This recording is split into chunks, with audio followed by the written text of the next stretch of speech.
राजधानी दिल्ली में ग्रामीण भारत महोत्सव मनाया जा रहा है। प्रधानमंत्री नरेंद्र मोदी ने 4 जनवरी को कार्यक्रम का उद्घाटन किया। इस कार्यक्रम का उद्देश्य देश के गांवों के GI products, organic products, tribal products को प्रमोट करना और गांव के विकास के लिए आगे की रूपरेखा पर चर्चा करना है। भारत मंडपम में हो रहे इस कार्यक्रम में बोलते हुए पीएम मोदी ने कहा कि दिल्ली के लोग आकर देखें कि हमारे गाँवों में क्या सामर्थ्य है। पिछले लगभग 10 वर्षों में गाँवों में जो बदलाव दिखाई दिया है, पहले इस बदलाव की कल्पना करना कठिन नहीं, लगभग असंभव होता था। कारण ये कि उसके पहले की सरकारों की प्राथमिकताओं में गांव शायद ही कभी था। हालात क्या थे इसका अंदाजा इस बात से लगाया जा सकता है कि भारतवर्ष के गांवों को भी सड़क की आवश्यकता हो सकती है। ये बात पहली बार स्वर्गीय अटल बिहारी वाजपेयी जी की सरकार के समय सोची गई थी।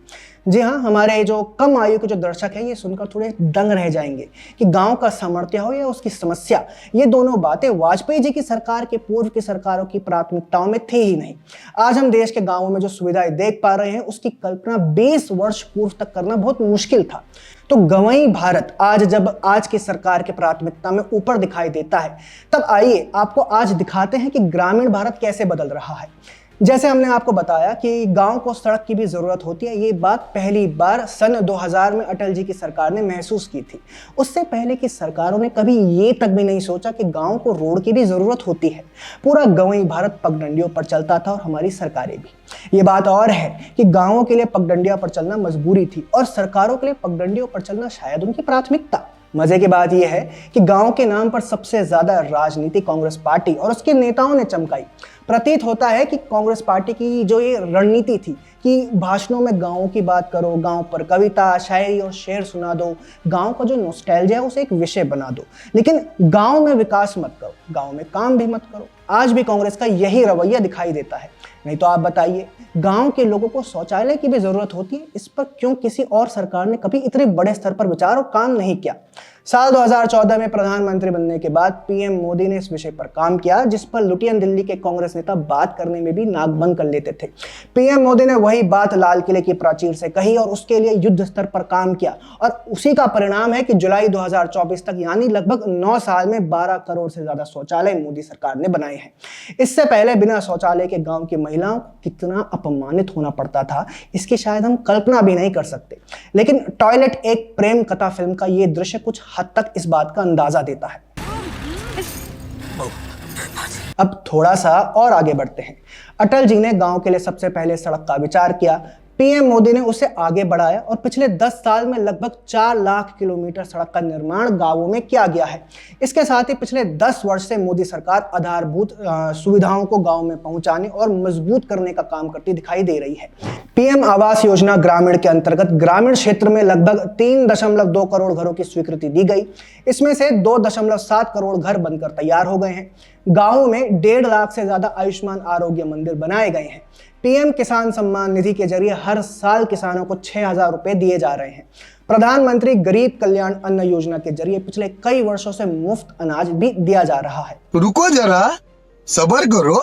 जी हाँ, रुकिए। आज जब केंद्र सरकार दिल्ली में ग्रामीण भारत महोत्सव मना रही है, तब हमें ये जानना जरूरी है कि हमारे गांव कैसे बदल रहे हैं। ये समझना बहुत जरूरी है कि कैसे हमारे गांव हमें चौंका देते हैं। तो देखिए, पहली बार सिर्फ खेतीहार किसानों की ही नहीं बल्कि पशुपालकों और मत्स्य पालकों को भी किसान क्रेडिट कार्ड दिया जा रहा है। याद रखिए, केसीसी की शुरुआत भी अटल जी ने प्रधानमंत्री रहते हुए की थी और अब उस केसीसी को विस्तार पीएम मोदी ने दिया है। इससे एक बात तो स्पष्ट है कि केंद्र में जब भी भाजपा के नेतृत्व वाली एनडीए की सरकार रही, तभी गांव के लिए, किसानों के लिए, कृषि के लिए, मजदूरों के लिए, गरीबों के लिए गंभीरता से काम हुए हैं, चाहे वो अटल जी की सरकार हो या फिर वर्तमान में मोदी जी की सरकार हो। मजे की बात यह है कि सोने की चम्मच लेकर पैदा होने वाले नेता मोदी सरकार की छवि सूट बूट की सरकार की बनाना चाहते थे, लेकिन जब भी वोटिंग होती तो जनता इस बात पर मुहर लगा देती कि जमीन पर जो काम हो रहे हैं वो फर्जी नैरेटिव से कम नहीं किए जा सकते।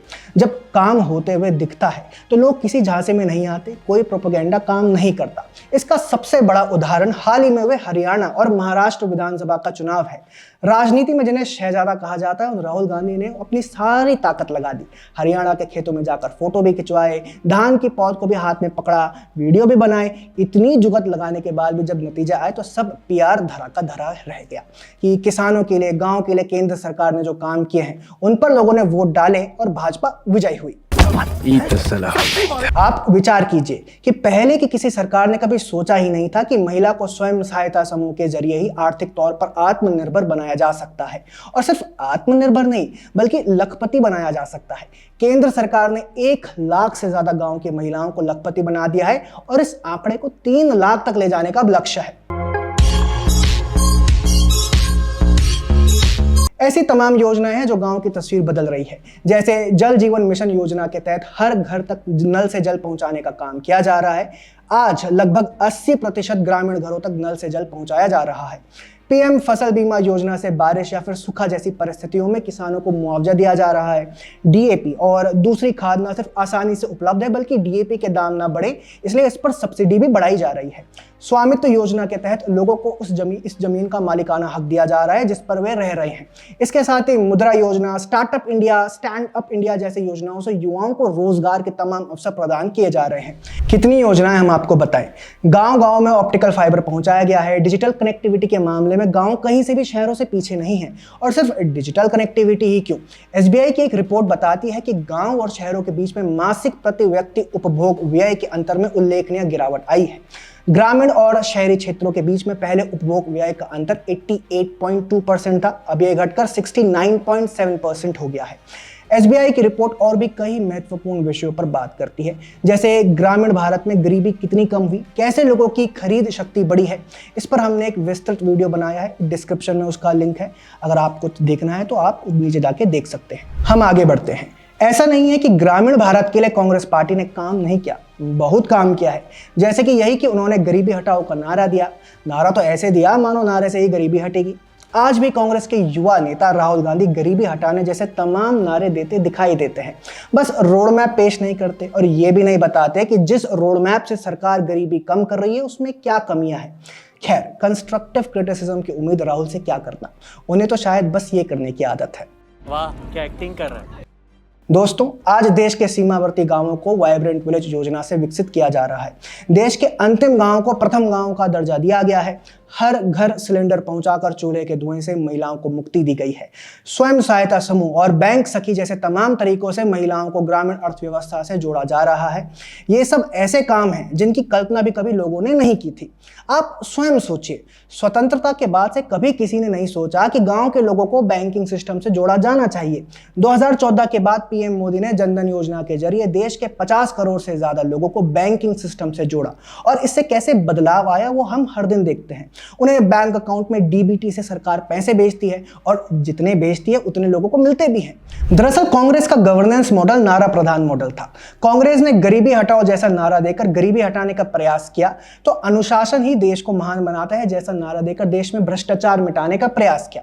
ऐसे में आज जब केंद्र की वर्तमान सरकार किसान रेल चलाने को प्राथमिकता देती है तो उसके पीछे प्रयास यही है कि गांव के उत्पाद मंडी तक समय पर पहुंचे। अगर आप पिछले कुछ वर्षों में गांव के उत्पादों को मंडी तक पहुंचाने के सरकार के प्रयास का मूल्यांकन करेंगे तो पाएंगे कि वर्तमान सरकार का गंभीर प्रयास है कि किसानों की या कहें तो गंवई भारत को गरीबी से निकाला जाए और उसके लिए केवल नारे नहीं लगाए जा सकते। पिछले 10 वर्षों में मोदी सरकार ने हर संभव प्रयास किया है कि इंडिया और भारत के बीच की दूरी को कम किया जाए और यही कारण भी है कि सरकार ने ग्रामीण महोत्सव जैसे कार्यक्रम आयोजित करने का अधिकार कमाया है। ये कभी किसी सरकार ने सोचा ही नहीं। यही सोचना यानी थॉट प्रोसेस सबसे महत्वपूर्ण है। 9 वर्ष पर पार्टी बनाने के लिए विदेश जाने वाले, आतंकी हमले के बाद सुबह 5 बजे तक पार्टी करने वाले, गन्ना खाकर स्वयं को जननायक कहलाने वाले नेता शायद ही इस विचार प्रक्रिया से कभी गुजरते हों। खैर, हमारे देश का ग्रामीण हिस्सा बदल रहा है, हमारे देश के गांव बदल रहे हैं। इसको लेकर आपका क्या कहना है कमेंट सेक्शन में हमें जरूर बताएं। अगर आपको हमारा कंटेंट पसंद आता है तो हमारे चैनल को फॉलो भी कर लें। जय हिंद।